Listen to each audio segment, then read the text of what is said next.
Today I'm going to be doing a very in-depth review of this book, Wiccapedia, which does not live up to its namesake. This is going to be a very negative review, but hopefully it'll be entertaining to watch to some extent, or insightful or something. So a little backstory kind of thing. By the way, I have my computer like right here. I got into witchcraft stuff when I was 15, and at first I thought that witchcraft was synonymous with Wicca, and I wanted to explore more into that because I wanted to be into witchcraft and I was open to finding a new religion. So to get more knowledge into Wicca and therefore witchcraft, I got this book. And I will tell you that 15-year-old me reading this book, I read it in like one day. It's a very light read. It's about 300 pages, I believe. Yeah, almost 300 pages.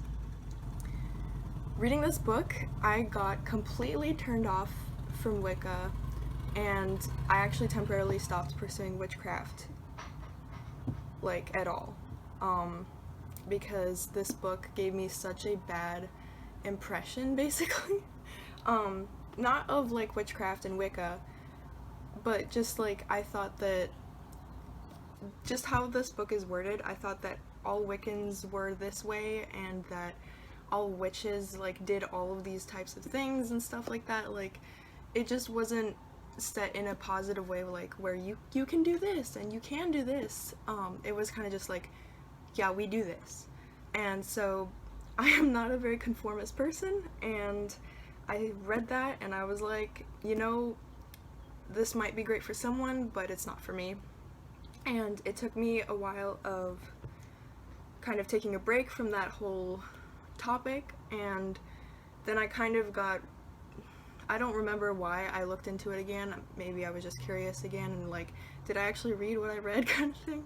But I looked back into witchcraft, and then I came to the realization that Wicca and witchcraft are different things. And then because of that, I still had a bad taste in my mouth about Wicca in general, but because of that, I started to pursue non-Wiccan witchcraft. So in terms of physical quality, this book is really nice.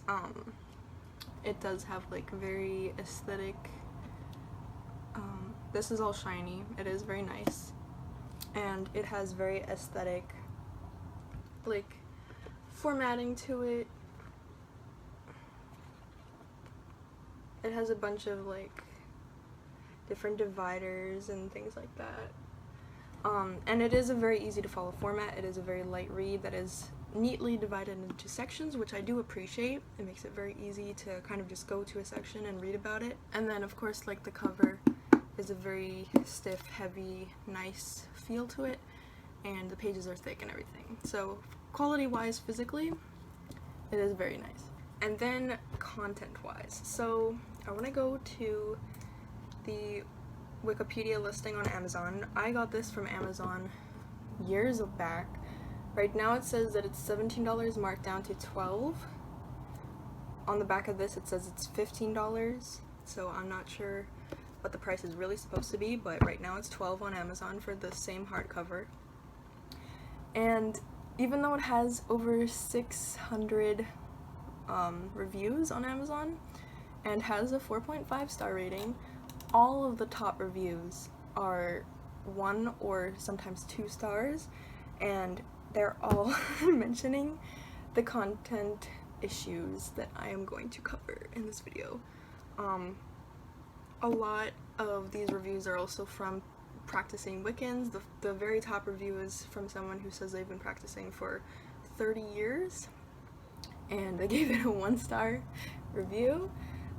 And some of the reviews also think that this book is supposed to be parody, or are questioning, is this a parody book actually? Which I really don't think that it is, because it does seem like kind of serious, and like the authors actually really tried, and that this is meaningful to them. But I'll also get into one reason why a lot of people think that this is a parody, which is actually kind of just a questionable wording thing. And then if you go into the look inside feature on Amazon, it shows a bunch of the beginning pages, and I just thought that it was very interesting that it conveniently skips out on the disclaimer page, and I will talk about the disclaimer page briefly, but that is just kind of sketchy to me. Usually books, especially like religious books, when they have a disclaimer page, which honestly they should, that is definitely something that you want to include for people to be able to see before they buy the book, because otherwise they might get the wrong impression of the book, and we don't want that, because it also just gives you bad reviews. So honestly, yeah, it's questionable. Also, on the Amazon listing, it does have a photo of this, but it's kind of pixelated, it's kind of blurry, so you can't actually read what the description of the book says. And I just want to read the few first sentences of this, just to give you an idea of what this book claims to do. It says, "This fresh, modern guide, written by 2 celebrity witches," which I have never heard of these witches, honestly, "unlocks the secrets of the Wiccan universe, empowering newfound witches with a recipe for happiness." Keyword newfound. This book is very much advertised for beginners, and it is not a good beginner book. The authors aim as spiritual life coaches, in parentheses for some reason, is to help witches realize their hopes and dreams with a little witchy know-how. In the Wicca tradition, it is believed that all things are magical, again in quotations. You have the power within yourself to change the world around you for the better. Wiccapedia builds on this belief by tapping into a newer branch of witchcraft based on angel energy, known as angelic Wicca, which emphasizes respect for the earth and all things living. So, this book conveniently claims to be angelic Wicca in a blurry picture on the back that it does not very much like disclose like on the listing at all, and it is not included in the title. It is just called Wiccapedia, so you would assume that it's going to talk about general Wicca, like an introductory guide to just what are Wiccan beliefs, what are like the basic things, like the Wiccan Reed, what about the goddess and the god, and like stuff like that. That's what I thought I was getting into, not angelic Wicca specifically, and you will find out also what is kind of problematic about that specifically too. There's a lot of like egotistical like little hints of it like throughout this book, and you'll see. But also keep in mind that this is called Wiccapedia, a modern day white witch's guide. And so it kind of translates to saying that angelic Wicca is equal to being a white witch, which every newbie to witchcraft wants to be a white witch. They want to be a good witch. And me, like, when I first read about this, I knew that it had something to do with what was called angelic Wicca, and I didn't know that that had to do with actual angels, because I would have never picked up this book, because I have not come from a Christian background, and I don't believe in angels, personally, and so I thought that angelic Wicca, because this is called a white witch's guide, meant more like purity and blessings and magic that was like white magic, like stuff like that, like positivity and softness and being gentle and loving nature and helping people and stuff like that. So I was just like, hell yeah. But then I read it and it was like, okay. And then when you go into the first few pages after the, what is this called? Designation? After that, and then, so between that and the table of contents, there is a disclaimer page, which again was not included in the look inside feature on Amazon. And in the first paragraph of this disclaimer page, it says, "This book is designated to educate and entertain." And then in the third paragraph, it says, "The purpose of this book is to entertain and inform." And that is part of the reason why a lot of the reviews were asking, is this actually supposed to be a parody? I'm not sure. Because describing a religious book as having the purpose of entertaining, if it's actually serious, is kind of offensive. I know that if I read a book on Buddhism and it said, this book is to entertain people, this is for entertainment, then I would be kind of offended. Yeah, I would be like, why are you belittling my religion, my religious beliefs, my religious practices, whatever they are, in this case Wicca, to being entertainment. So that's why some people were like, is this supposed to be a joke? Like, is this book not serious? What does this mean? But I think personally that was just probably a misuse of words, and they're trying to say that, hey, this is a fun book. Because the rest of the book is kind of serious. I mean, it's not like heavy topics, but it is worded in a way that is like not meant to be a joke from my perspective. But I will also say that in the disclaimer page in the middle paragraph, it says, however, there may be mistakes, both typographical and in content, and additionally, the book contains only information available up to the authors up to the date of first publication. Therefore, the text should be used only as a general guide and not as the ultimate source of information. So, I have a problem with this too. You're gonna see, I have a lot of problems. They say that there may be content issues, which fair enough, but it is kind of sketchy for people who claim to be celebrity witches to be like, hey, we might have the wrong information. And especially on a book that is for beginners, that is claiming to be basically the encyclopedia of Wicca, I feel like that is irresponsible if you are allowing that to happen. And beyond that, it says that this should only be used as a general guide, which is kind of hypocritical, because then the entirety of the book pretty much is saying this is how you need to do something, and it's just done like this, and it's very specific. So that's actually what gave me the impression that like all witches do this and it's specifically this, and that's why I wanted to get away from that, because I don't know, it's not a good disclaimer. Basically, I have personally written a disclaimer for my book that I'm writing on witchcraft, and it is a lot nicer than this. My disclaimer is basically saying, this is my information and you can disagree. That's what a disclaimer in this kind of book should be. It should not be saying, hey, we might have the wrong information. Hey, this book is about entertainment. Hey, this is only a general guide. Don't actually listen to us. Yeah, that kind of just puts a bad taste in my mouth. So moving on to the actual contents of the book, it starts off, you can kind of see, it starts off with like an intro section. There are kind of two intro sections, and then there's a part 1, which is the spiritual world, part 2, which is spellcasting and witchcraft, part 3, which is love magic, specifically for some reason, and part 4, which is psychic ability and divination. And then there's also do's and don'ts about witchcraft and Destiny is Calling to You. We'll get into all of this.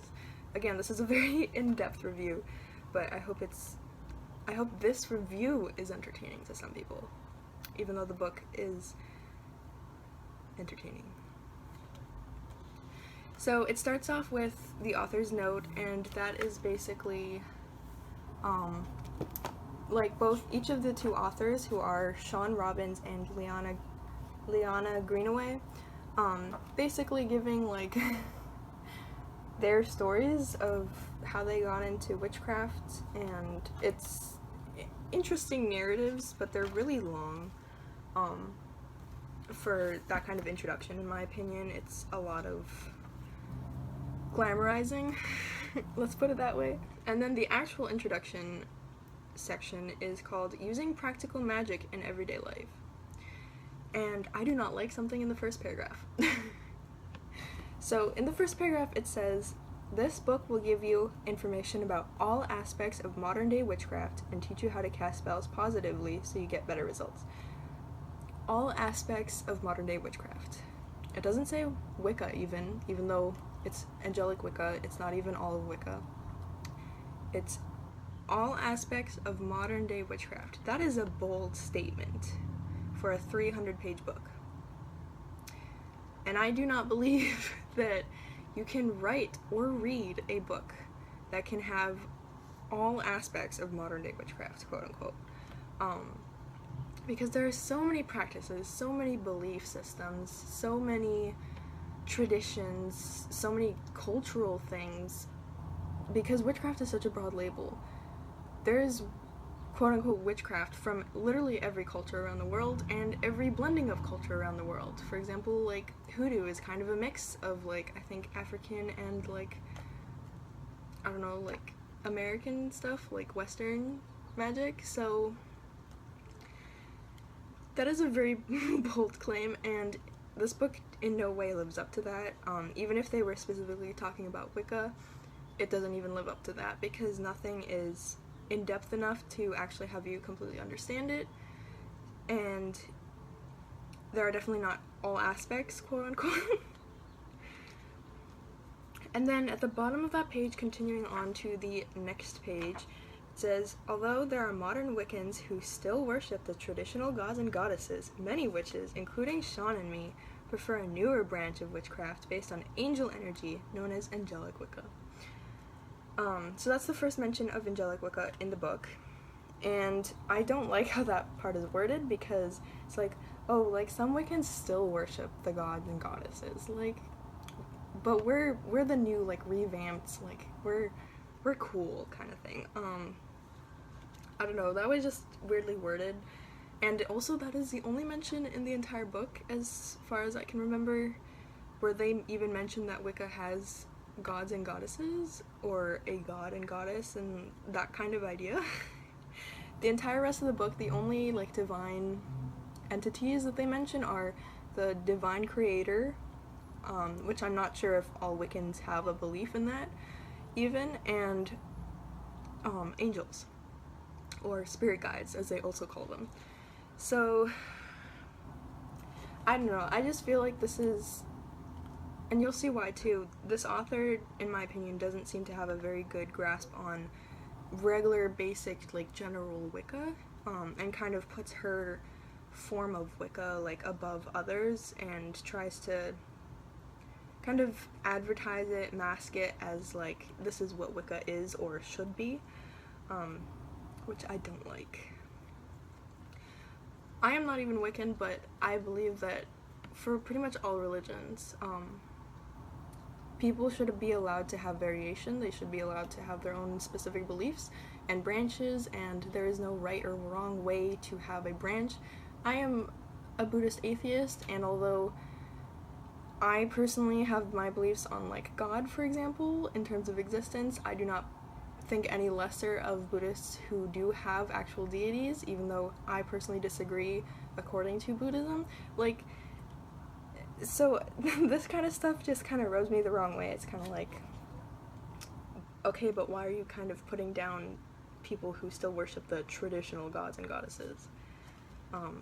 And why are you making it seem like, because they said, but many witches, why are you making it seem like this is the main way to do Wicca too? Which I hadn't heard of it, and I've looked it up too since rereading this book, and I couldn't really find much on angelic Wicca, to be honest, so questionable, very questionable. And then it goes into a brief history of how witchcraft started in Europe, I guess, in a weird, like, storytelling way, I'm not sure. It goes on to say the Wiccan way of life, which, in this section, it says that, a good thing is that it says that witches are not just female, they can be male too. The term witch is a gender-neutral term, but then it says that wizard is the male equivalent if you wish to go by that, which is completely wrong. If you are a male witch and you go by wizard, fair enough, I don't disrespect that, but telling people that witch is a gender-neutral term, but there's also wizard for men, it's not a very good thing to do, because wizard is basically talking about scholarly people of old Europe. I do actually plan on making a video on why wizard, warlock, and sorcerer are not good terms to use for male witches, but basically promoting the idea that a wizard is just a male witch is kind of sexist, because wizard comes from wise, so it's like of someone who is wise or scholarly or something, and so saying that men are wise but women are just whatever, basic, regular, is kind of sexist. And also, why even do that? why give men a special label? Whether it's correct or not, why would there need to be a special label for men if witch is already a gender neutral term? So I found that kind of weird and a little problematic. It also says that there are 2 types of witches, apparently. It says, first, there's the eccentric witch who is a tad unconventional and waltzes around in long flowing skirts and plays with imaginary unicorns in the background.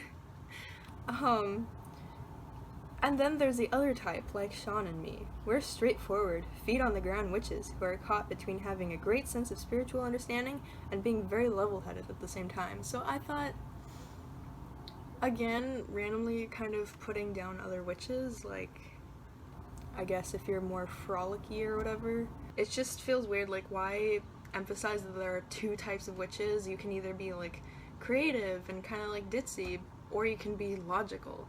Like, okay, calm down. And then it goes into covens, and the coven part is actually kind of nice. A lot of it is talking about how technology is great because it's allowed us to have online covens now, which I can totally understand. I'm sure there are a lot of Wiccans or just pagans and people in general, like there is Wiccan and I think pagan amino or stuff like that, like where you can have like a group or specifically a coven who you like do things with or share knowledge and stuff like that, so that is great. But nowhere does it mention that in traditional Wicca, for example, you have to have an initiation to a coven, there are different levels, or that there can be even requirements of you to be in specific covens. Like, for example, some covens are women only. So I just thought that they kind of neglected to give some important information there, because they basically just made it sound like covens are like a casual, just like a group of witches who are friends, which isn't actually what a coven is. Also, page 5 and 6, for some reason it's repeated, but in both areas it says that I like to describe Wicca as a way of life rather than a religion, and it says something very similar where it says that Wicca is a way of life. Here, Wicca is not a prescribed religion, it is simply a way of life. So basically equating Wicca to a lifestyle instead of religion, which again leads me to believe that the authors don't actually know what Wicca is, which is really strange considering they wrote an entire book called Wiccapedia that is supposed to be a beginner's guide. Like, if you think that it's a lifestyle, why are you, when you're clearly wrong, Wicca is a religion. I mean, it can be a lifestyle, but it is first and foremost a religion. If you're so clearly wrong with that, what gives you the authority to tell baby witches what to do at all? And then the next section is a witch's toolkit. It says that most spells require tools, which I personally disagree with. I'm sure some people would agree with that, but I don't like the idea that as a witch or as a Wiccan, you have to have like a specific set of tools for almost every spell, and you have to get this and that. It's just kind of I don't know, it's one of the things that kind of overwhelmed me, where I was like, okay, but I don't want to do that, or what if I can't do that? I don't want to be a part of something that limits me so much. And then it goes on to say too that here are several items that you'll most certainly need, and then it says the altar, the pentacle, candles, which I mean are fine. They're very useful, but you don't need them. It also elaborates with stuff saying burning incense while a spell is in progress is an absolute must. Well, what if you can't burn incense? What if you don't like incense? And incense is just not a must at all. You could even use other things in place of incense, or not use anything at all. I feel like that is very odd to say you have to use incense during spells. You have to. It's a must. And also in the wand section, it says, a witch wouldn't be a witch without a wand, which, again, kind of gatekeeping, like, hey, if you're not a witch, if you don't have a wand, which a lot of witches don't use wands, and wands are a very, like, European witch tradition item, and so that's kind of culturally insensitive, too, in a way. Okay, and then now we're finally getting into part 1, the spiritual world. The first chapter is about reincarnation, And a lot of it is very specific, so I'm not sure how accurate this is to general Wicca or like basic Wiccan beliefs, or even popular Wiccan beliefs. I'm not sure if reincarnation is really that much of a thing in their belief systems at all, and I don't know to what extent the details in this chapter are correct. So I'm not going to speak on that, but it is an entire chapter on reincarnation for Wicca. Chapter 2 is all about angels. And in the intro, it even says that the author, Leanna, and her mom helps to develop angelic Wicca. So, again, it really calls into question their credibility, because, firstly, they're passing off angelic Wicca as the main type of Wicca, or the right way to do Wicca, and then they're also admitting, basically, that, hey, we actually created this branch. So, it's kind of an egotistical, kind of nasty thing to, like, manipulate and, like, just kind of do, where it's just like, oh, I created this, my personal beliefs and systems and everything is the right way. And I feel like when I read that, I was like, wow, that's even worse than what I originally thought, where I just thought, okay, there's this branch and they're kind of just saying this is the right way. But no, they actually were a big part in creating this branch, apparently. So I really don't like that. And also just the fact that in this entire chapter too, there is absolutely no mention of Christianity. Angels are not a Wiccan belief, to my understanding. There is no pre-Christian belief of angels as Christians believe in angels. And this is definitely based on the Christian idea of angels. And Christo Wicca is definitely a thing. That is a thing. It's fine to have a mesh of Christian and Wiccan beliefs or practices or traditions, whatever it is. But to say that angels are inherently Wicca, and of course in Wiccapedia, so you're basically saying that all Wiccans believe in angels, again, is questionable. It also continues to give you a simple spell to summon your angel or guide, which I'm not sure how I feel about that. You can tell me in the comments. It's just really interesting how heavily they hark on angels, and they have the idea that you can summon an angel, kind of like how, I guess, Christians believe that you can summon a demon. I'm not sure, do Christians believe that you can summon angels? I thought they were like a thing that, like, they appeared in, like, miracles and stuff like that. I'm not sure, I'm uneducated on that topic. Then chapter 3 is Ouija Boards, which I thought was kind of random. There are a lot of random topics in this book. And again, remember, they claimed that they're going over all aspects of modern witchcraft. And to my knowledge, not that many witches use Ouija boards. It is, I think a lot of people who are scared of it because of horror movies, or they just think that, oh, it's just a game, which you'd be right to some extent. Modern Ouija boards are definitely made as board games, although they do have a historical basis to them. They were kind of revamped and revitalized into a game. It gives a long history of Ouija boards, and then it continues to a page and a half of one of the author's experiences with an Ouija board, which I don't know why. There are a lot of different, like, random story bits in here, but this was probably one of the biggest ones, and I don't understand, like, why they needed to put it in there, as if they had something to prove on, like, yeah, Ouija boards are amazing, they really work.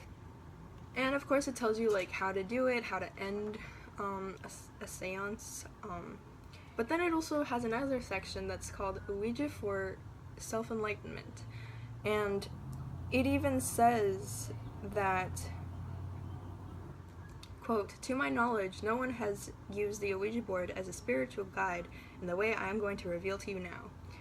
And basically, they're promoting the idea that you can use Ouija boards as a way of self-exploration and, like, tapping into your inner self, which I don't know how I feel about that. I'm very skeptical on if you should be even trying that. Because to my understanding, Ouija boards are different from like forms of divination, like tarot cards or using a pendulum, for example, because the Ouija board has a holding piece, right, that moves. I forget what the name of that. Is it a placket? I'm not sure, but that piece has a hole in it to show you like what letter or number the spirit, let's say, is trying to give you, right? But that hole always has a glass layer to it. It's not just a hole. And the reason for that supposedly is because that hole kind of looks through into the other realm or dimension or whatever you want to call it, like the spirit world basically, and that's how you connect with spirits. So using the same tool, with that line of thinking, using the same tool that is specifically made to connect with spirits and communicate with spirits for tapping into yourself, I'm not sure if that would be a good idea or if you would just kind of be messing with spirits. And also they just admit that, yeah, nobody uses it this way. So, especially with how their credibility is going, it's very questionable if that is good advice to write about 2.5 pages on. And I don't know how I feel about that. And then now it is chapter 2, which is spellcasting and witchcraft. And part 2, and then the first chapter in it is chapter 4. This is just called Magical Moon. It's basically going over moon phases, and that is pretty much it. I mean, it's kind of helpful. This isn't a bad chapter. In my opinion, there's nothing problematic in it. Although I would personally disagree with some of these descriptions. It is one of those things that is very much like personally up to you. So it's whatever, it's fine. I do like some of the imagery in here. That's the thing about this book and why I kept it. I've pretty much kept it if I want to take like aesthetic pictures of it, because it is a pretty book, but that sucks that it's so bad. And then there's chapter 5, which is spells and candle magic. And the beginning of this chapter brings back the concept of angels by saying that spells work by calling on your angel or your guide, and having them fulfill it, which, I mean, that's fine if you want to believe that, but I don't think that is a Wiccan way of thinking, generally speaking, of course.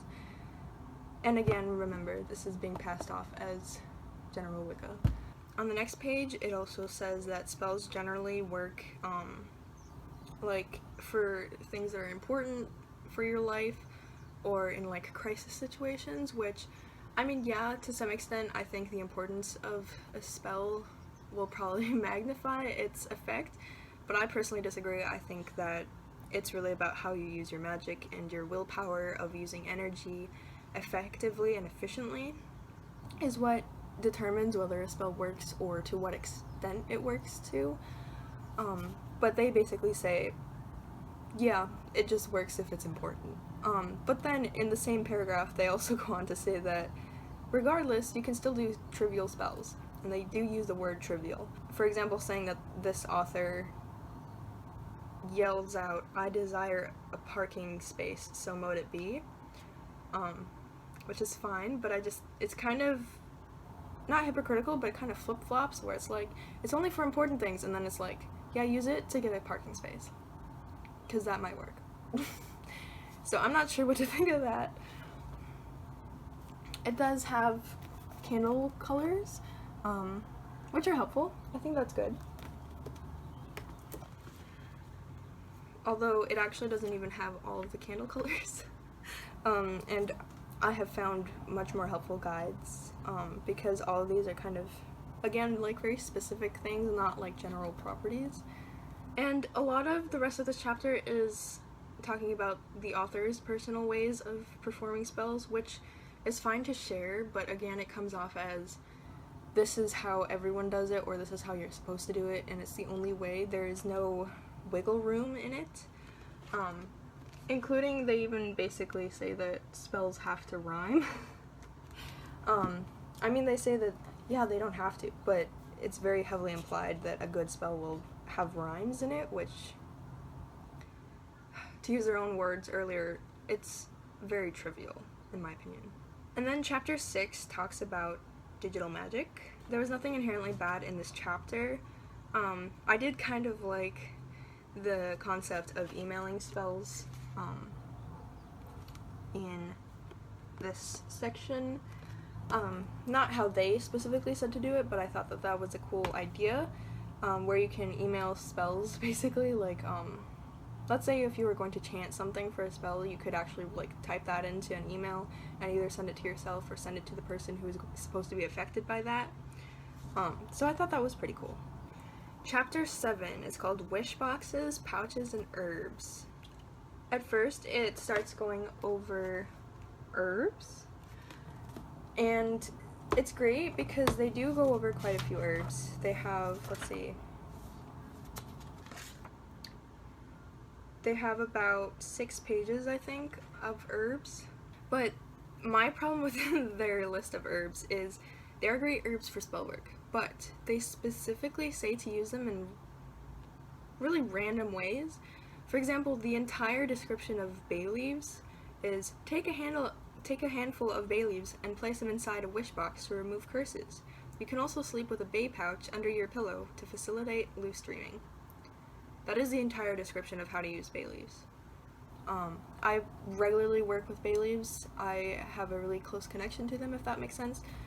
And they can be used for a lot of things. They have a lot of different properties, and they're great for a lot of different things.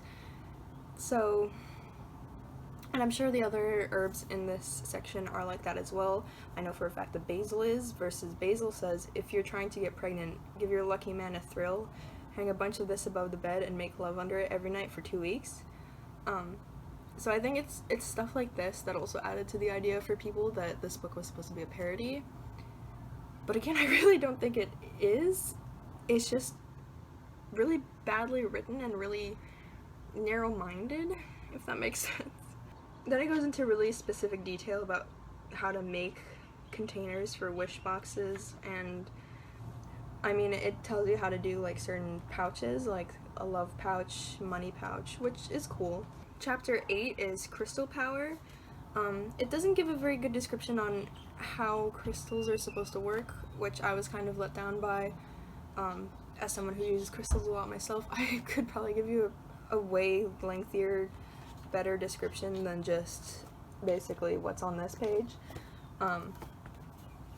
But it does go over some crystals, and the good thing about this is it does actually give some more information about these crystals, and it also gives specific ways how to use them, but in their own little sections. Like, for example, here's hematite, and here's a specific way to use it.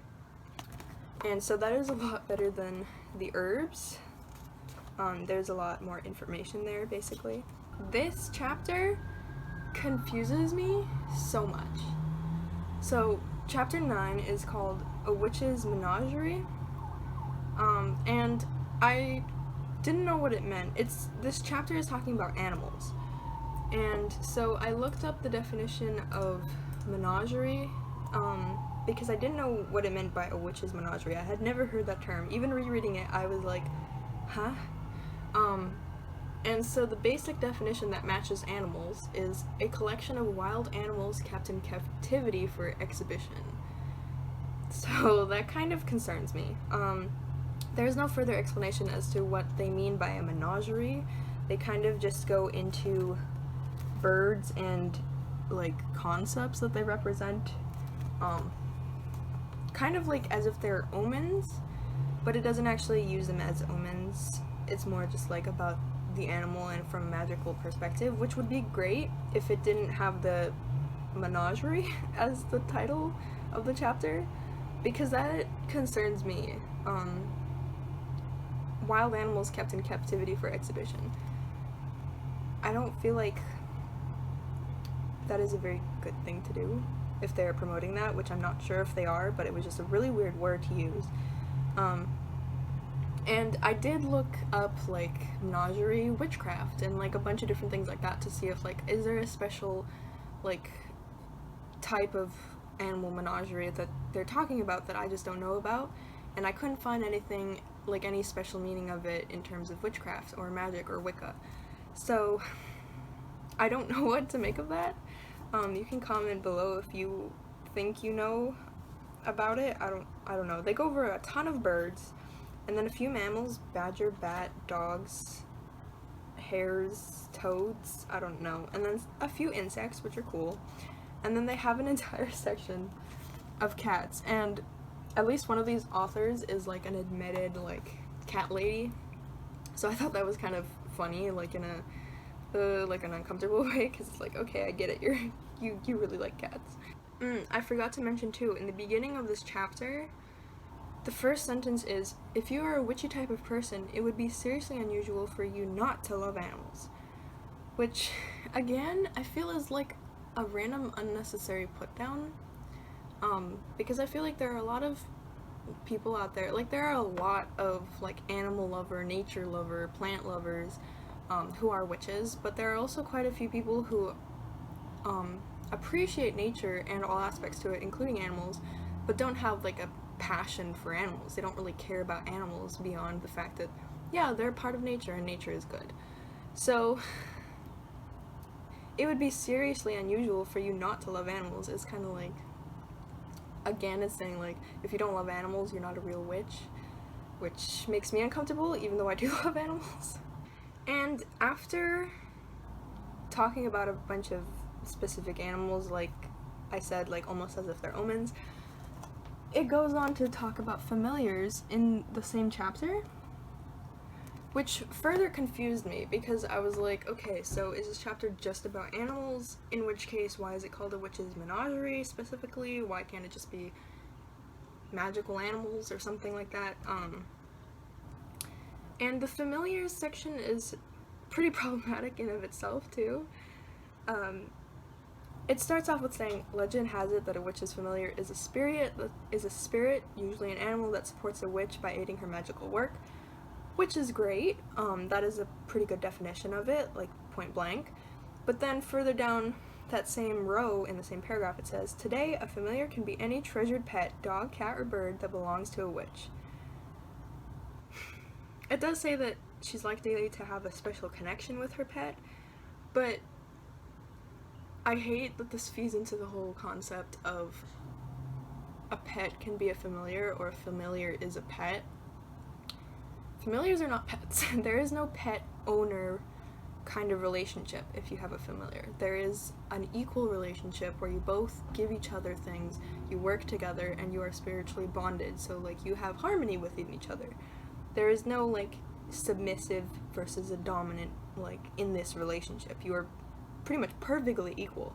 A familiar may have limitations, but you also have limitations, and you work together to help each other with that. And so that idea for a book that is geared towards beginners, a lot of baby witches do go straight into saying that their pets are their familiars just because they identify as a witch, and that is not the correct way to go about the topic of familiars. And I feel like this really kind of helps that misunderstanding of the concept of familiars, which I really do not like for a book for beginners. And beyond that, in this entire section, it keeps saying special pet instead of familiar, so that bothers me even more, that it doesn't even say pet there once, it just keeps saying special pet, special pet. Familiars are not pets. They're never pets.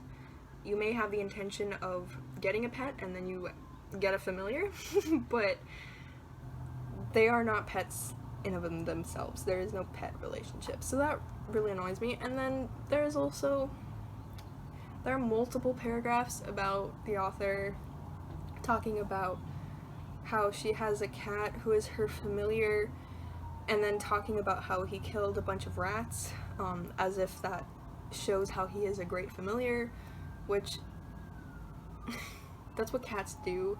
I mean, not all cats, but a lot of cats have that kind of natural instinct to them to kill rodents. So is your cat your familiar? Is your special pet your familiar? Again, very questionable credibility. And then moving on to part 3, love magic, which I thought was kind of interesting to have an entire part for it in the book. Love magic specifically, why love magic. But then I saw what the chapters were, and I mean, fair enough, but again, they were kind of odd. So chapter 10 is called Love Wisdom. It's all about love magic, and I do appreciate that the majority of this chapter is taken up by, again, a personal story. I think this is the longest personal story in this book. This is all personal story right here. This is, which again is like, why is this called a Wiccapedia? But this personal story is about how one of the authors tried to do like a love spell to make someone fall in love with her, someone specific, and how it backfired on both of them basically. And then it continues to say that the first important rule is never cast a love spell to bewitch a certain someone. And then further down that page, a second rule is never cast a spell to win back an ex-partner, which I both support that. Although again, it could be worded a bit differently where it's like, yeah, we don't suggest that you do that.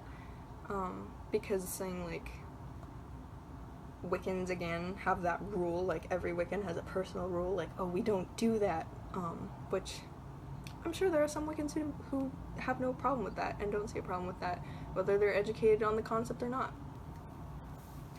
But I do appreciate that for beginners it is saying do not cast love spells. A lot of baby witches want to do that, especially if they're like, no offense to teenagers, but because I'm a teenager too, but especially if they're a teenager who's lonely, who feels pressure to be in a relationship. A lot of baby witches just try and go after love spells and being like, hey, you, I like you, I have a crush on you, fall in love with me. And it can backfire on a lot of people. So I do appreciate that most of this chapter is talking about that.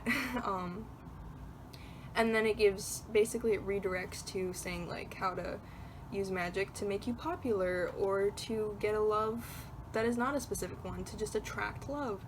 So yeah, it's fine. But then we get to chapter 11, which actually is kind of interesting because this is labeled as chapter 10.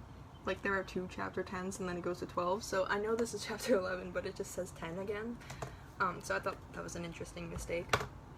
But they did say that there would be typographical issues. So I guess they're living up to that. But this chapter is called handfastings, which to my understanding are Wiccan or old European pagan wedding traditions. Which I thought was so random and just odd to put in a book for beginners. Because it goes over, like, everything to have, like, a Wiccan wedding. Who is a beginner who hasn't even, like, probably identified as being Wiccan, probably, and needs to know about how to have a Wiccan wedding? Like, I just don't understand why they put that in there at all. Maybe they could have put that into somewhere else and just been like, yeah, Wiccans maybe do like this tradition and we have our own, or just saying like Wiccans have their own traditions for stuff like that, like marriage or death maybe, or anything like that.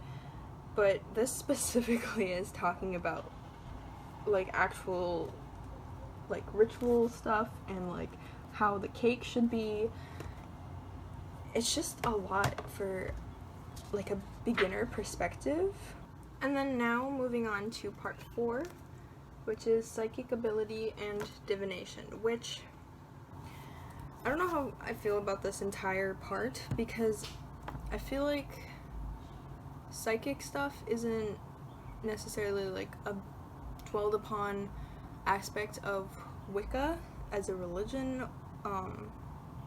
I mean, correct me if I'm wrong, I may be wrong. It's an entire part dedicated, like this much, dedicated to random psychic and divination stuff. So, I don't know.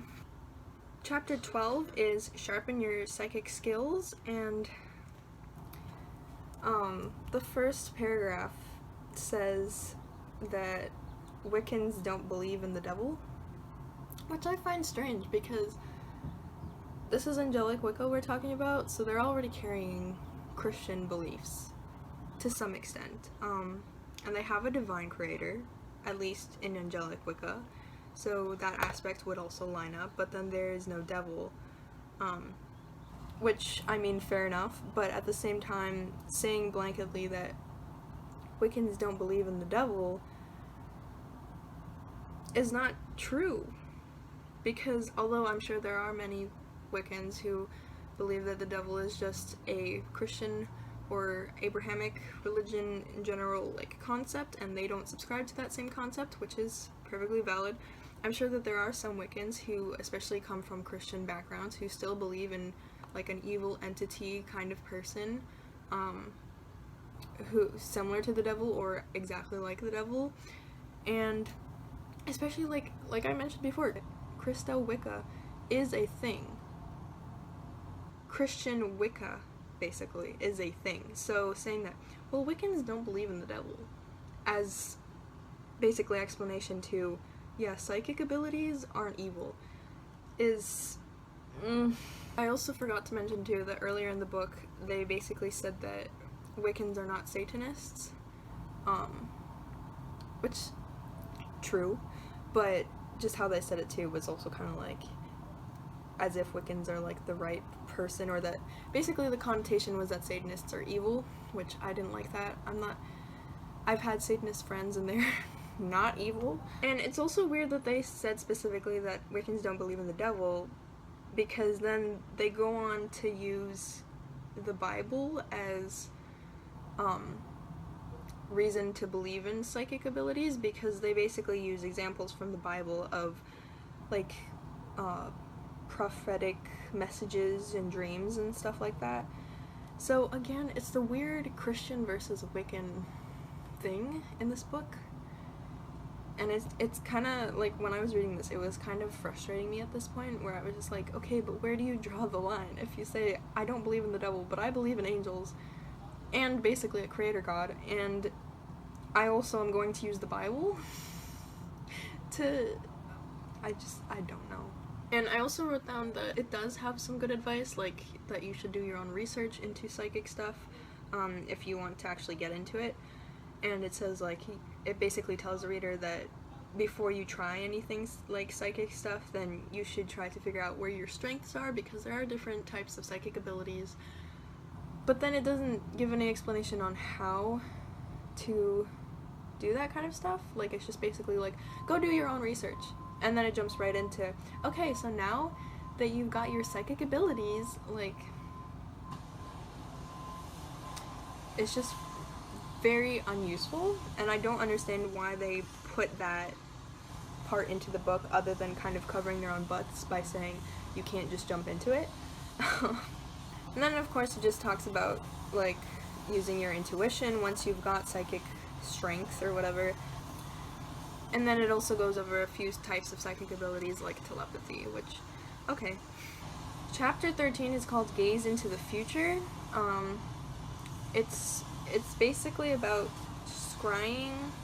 It has a very basic definition of what scrying is, or not definition, it's just like a kind of half-assed, like, explanation on, like, the concept of scrying. And even though it gives a lot of, like, background to it, which, I don't know, this book has a lot of, like, random historical, like, sections. It's like, this is the history of this thing, and it's kind of like, okay, but how do we use it? And then it also goes into how to choose a crystal ball and using one, which, I mean, it is, I guess, a form of scrying, but it's not the most common form, and there are, I think, easier forms of scrying out there, like even just using a black mirror or a black bowl with water, like, that's easy, that's scrying. And then chapter 14 is called Count the Numbers. It's a lot of, like, numerology. It has, like, an overly lengthy, like, about section on, like, the background of numerology. Like, okay. It takes up a lot of the chapter, though. And then it does get into numerology in terms of, like, your name, your birthday number, like, mine is 11, for example, and also using your birth year for like knowing your personality or what kind of magic is best for you, which that's cool.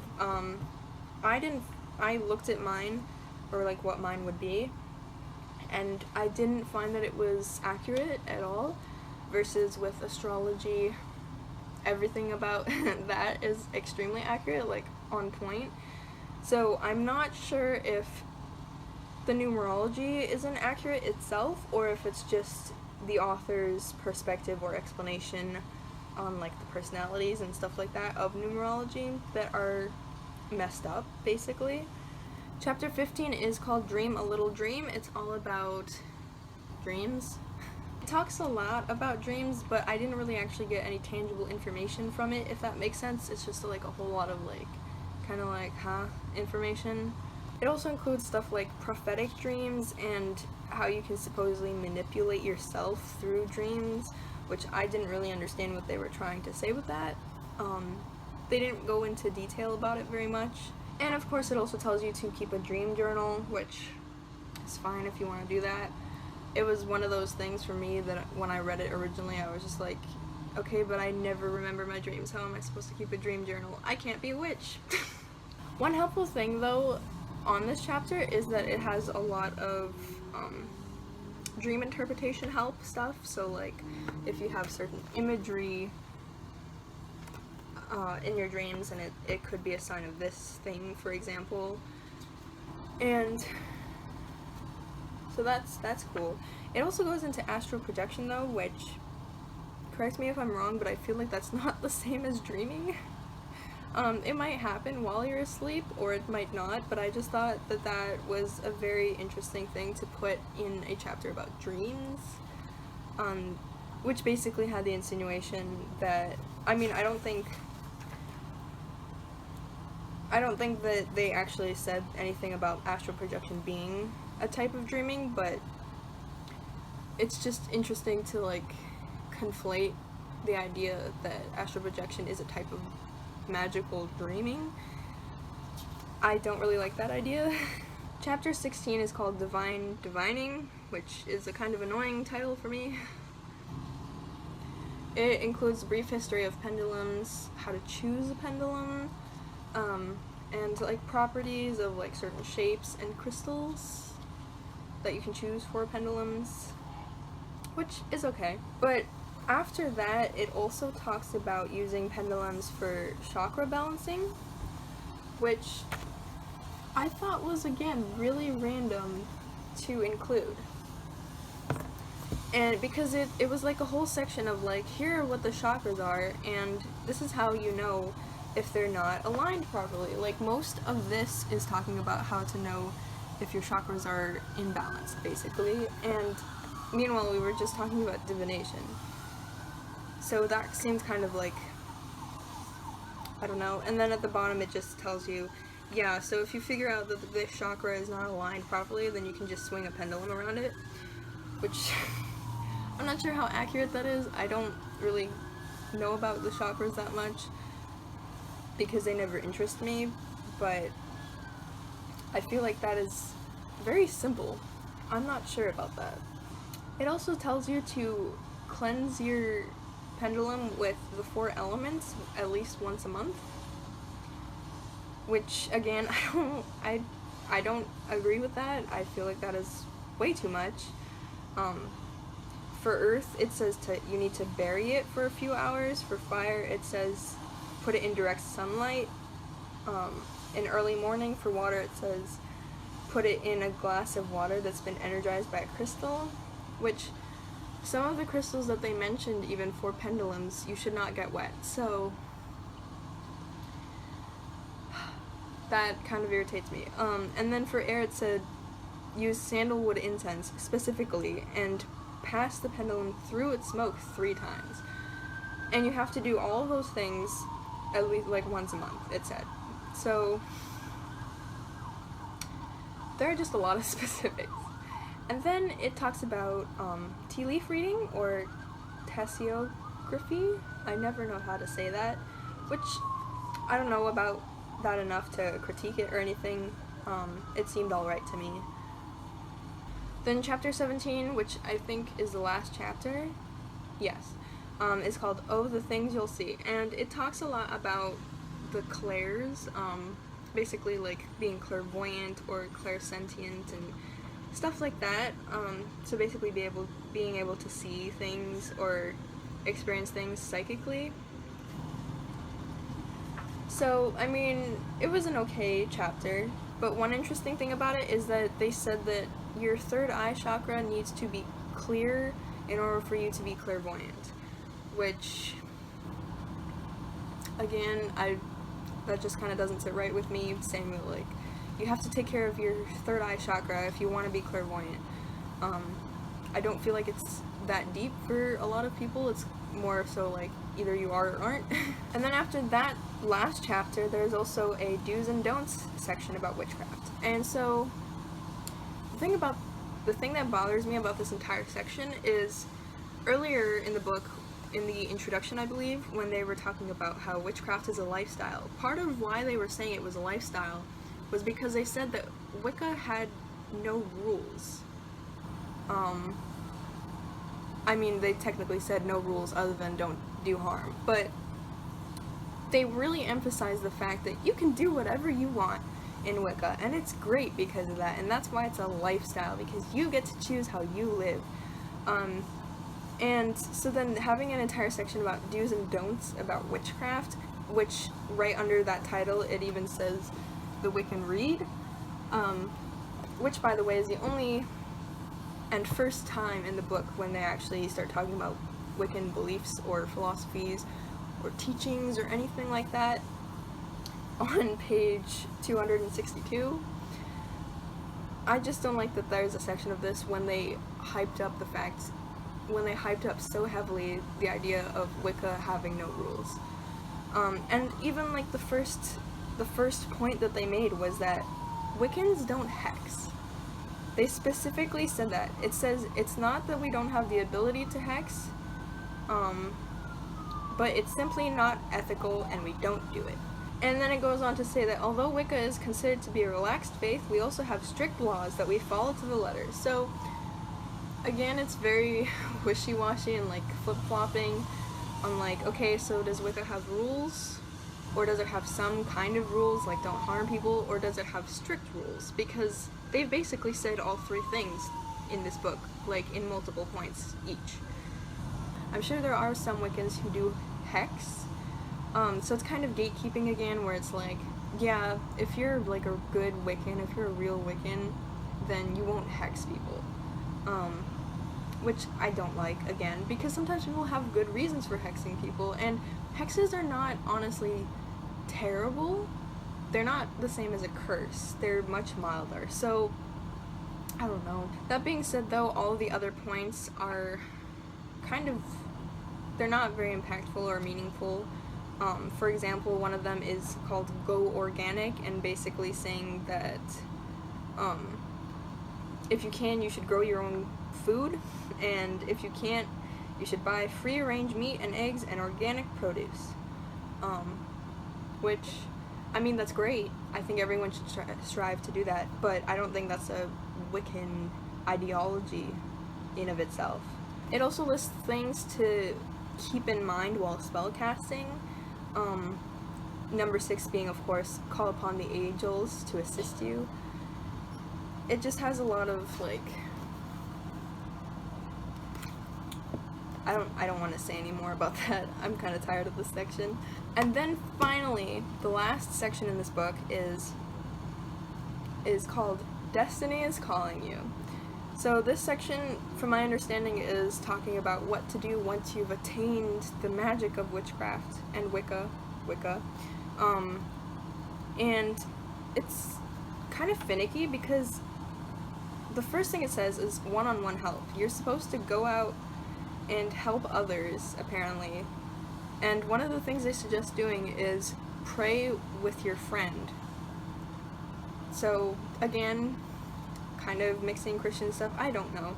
It's just kind of weird. And then the next thing they say is find those in need, and one of the things they list beneath that is donate, which, again, I don't think that is inherently Wiccan.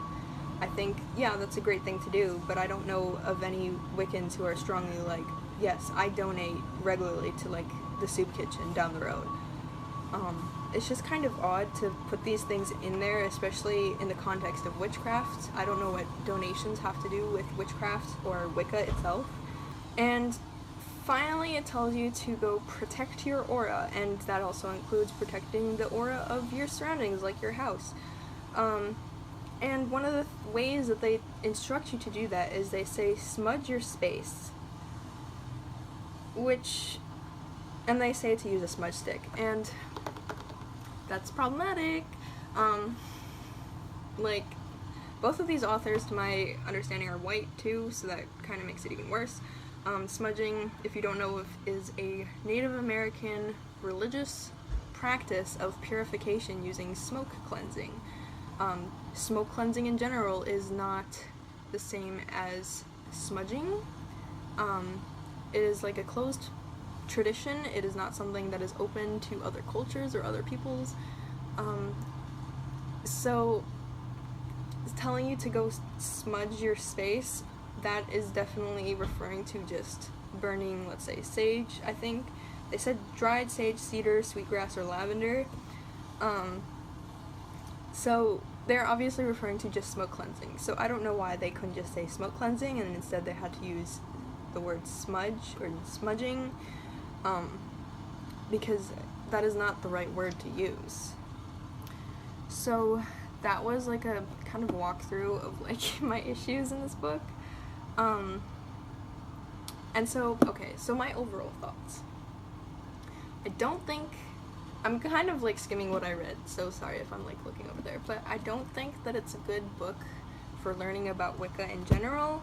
I don't like how it's marketed as a beginner book and a overall Wicca book. It's literally called Wiccapedia. There is not an encyclopedia aspect to it, first of all, and there is not a general Wicca aspect to it either, so it really does not uphold its own name.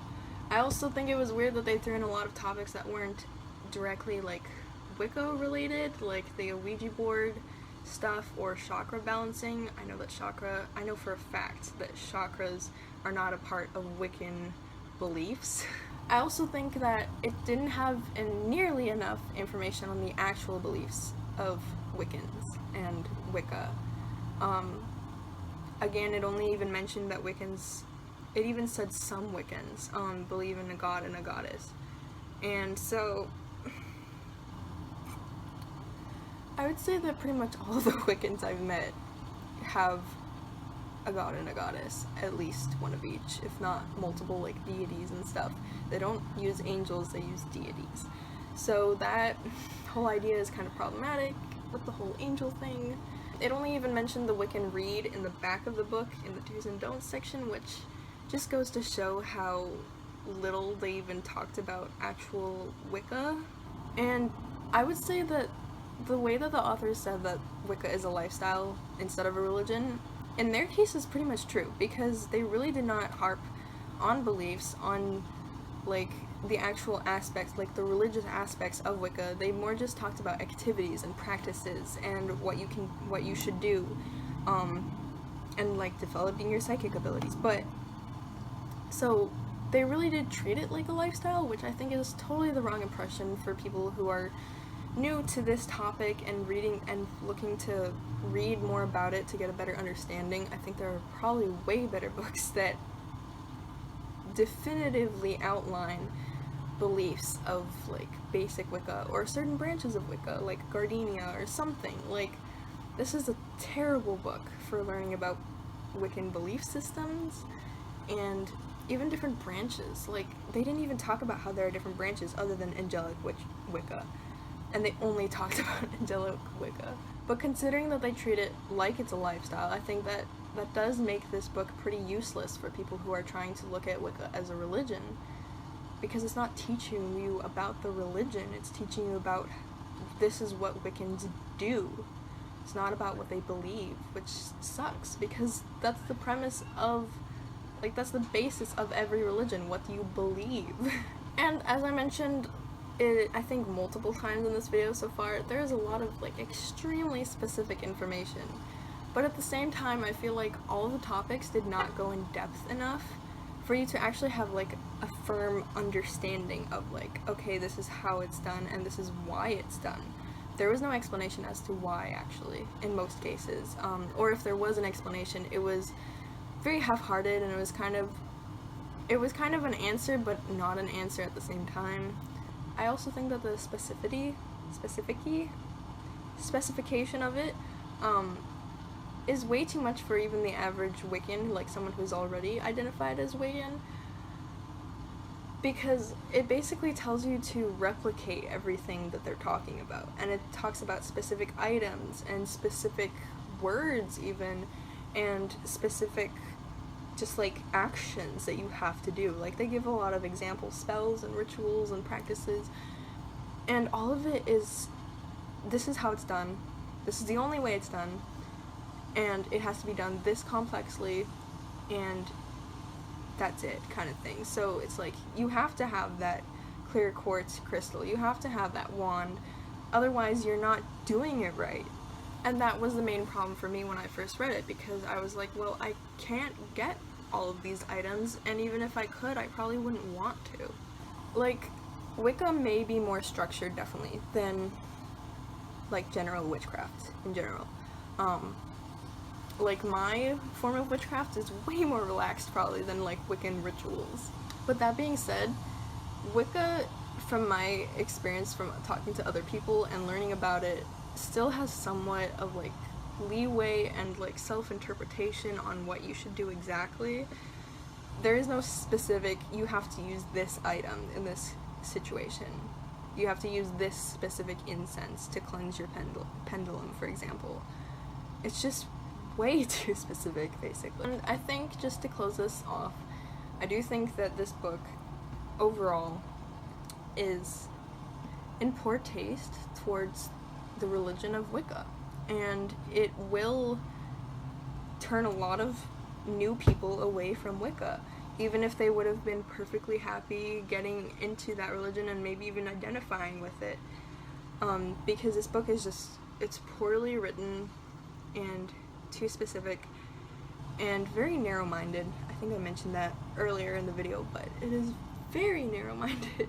I also, of course, don't like how they mix up Christian and Wiccan concepts, but then claim that Wiccans aren't Satanists, and we don't believe in the devil, and basically laugh at the idea of the devil, and I have a headache. That being said, though, I may be biased by my own first experience with this book. This was the only physical book that I have on anything witchy, and I think I will be selling this. I'll probably make a Poshmark account or something, like Depop, and try to sell this. I don't want to put it in a thrift store. I feel like that's disrespectful to the thrift store and to people who go there. But again, I might be biased on how terrible this book is, and I may be looking at it through a biased lens. So if you've read this book, tell me what your thoughts on it were. Do you agree with me? Do you disagree? If you haven't read it, just give me your reaction to like what I talked about. Go at it. Vent if you want to. Also, if I did say anything wrong about Wicca, I encourage you to correct me in the comments, and I will make any corrections in the description below. That being said, I hope that you have a good day, and I'm sorry this video was really long. I just thought it would be entertaining for like during lockdown, just like watching a bad book review. But yeah, so I hope you have a good day and enjoy this video. Give it a like, subscribe, please, and I will see you in a while.